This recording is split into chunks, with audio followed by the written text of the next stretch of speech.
Hello, hello. I want to talk about fair pricing, especially about your accounting services. And who is it that decides whether your prices are fair or not?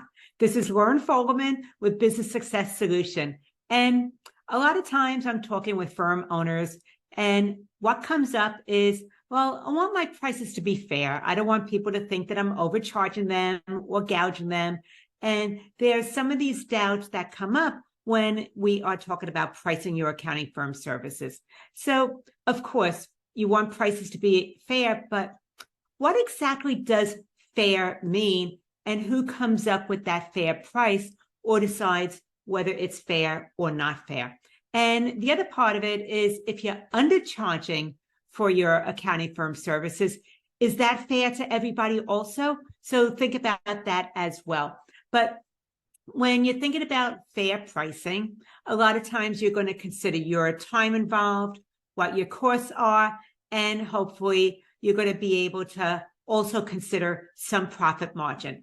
But I want to say, considering those things when pricing your services tends to be a backward approach. That's because you're considering what's important to you as the firm owner. What we want to do is reverse that and think about what is more important from the client's point of view, and then making sure that all those things are covered.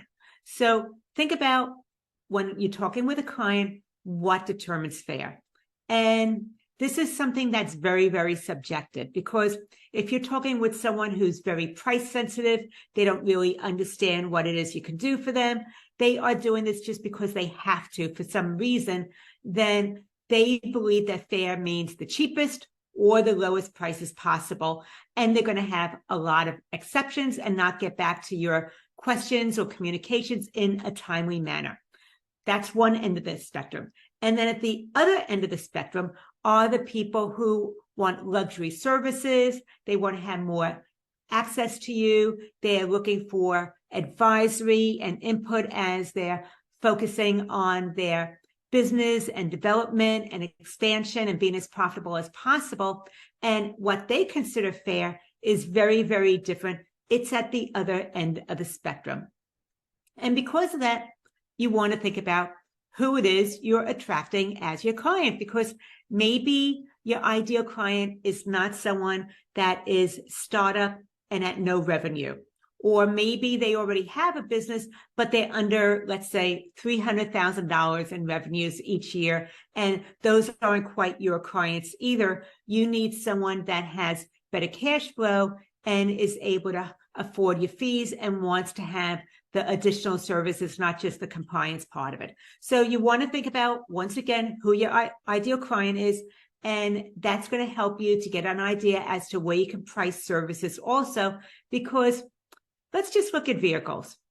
Someone who wants a vehicle that just gets them from the office to back and no extras, they're going to see a fair price at being at the lower end of the spectrum. But what about the people who are driving luxury vehicles and they want a certain type of driving experience? They're going to be at the other end of the spectrum. So once again, it means that fair is relative. And just because a luxury vehicle is priced higher than that economy one doesn't mean that it's unfairly priced. Once again, it is very, very subjective, and it is the client who decides, not you. The other perspective I want to think about when we're talking about fair pricing, a lot of times comes up with what the market will bear. And once again, think about, what will the market bear depends on what it is that they are looking for and what you're offering. What the market will bear for just compliance only, minimal to file their taxes, is going to be very, very different than what the market will bear for more consultative advisory services with you. And then what about when those things come up that are urgent?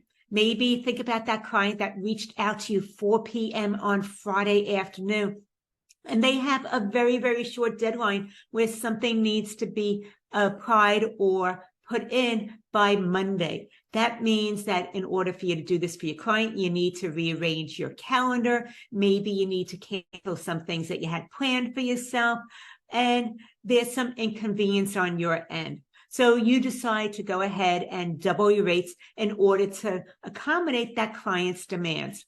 Would that be considered unfair when something is urgent and it's an inconvenience to you, but you're doing that to accommodate them compared to when they gave it to you with a normal deadline that's not going to stress you out and go and creep into your personal time? So once again, fair is relative. It depends on the situation.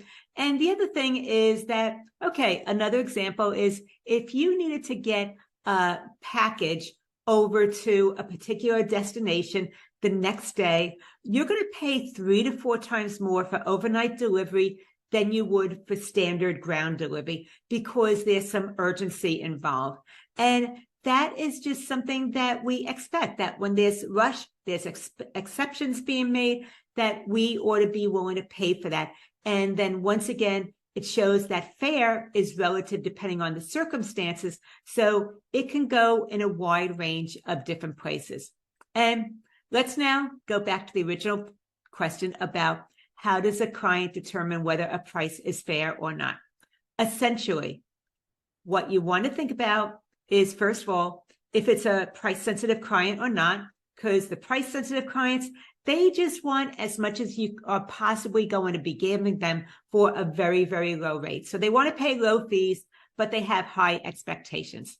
But if someone's not price-sensitive, then that person needs to determine if the fees that they are getting, I'm sorry, let me say it again. That person needs to determine that the benefits they are receiving are greater than the fees they're paying for your service. So once again, fair pricing, very subjective. A client needs to determine that what they're gaining and the benefits of engaging your firm's services and paying those fees are higher than the fees that you were charging them. So they need to believe that the benefits outweigh the fees and the price. That is really what happens when we're thinking about price sensitive. Depends on who you're talking to, the circumstances, and the deliverables, the outcomes, the benefits, a whole bunch of things.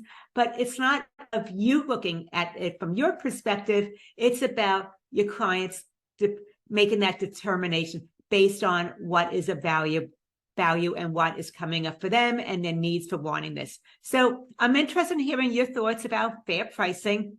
What have you found? What's coming up for you? What's been your experience?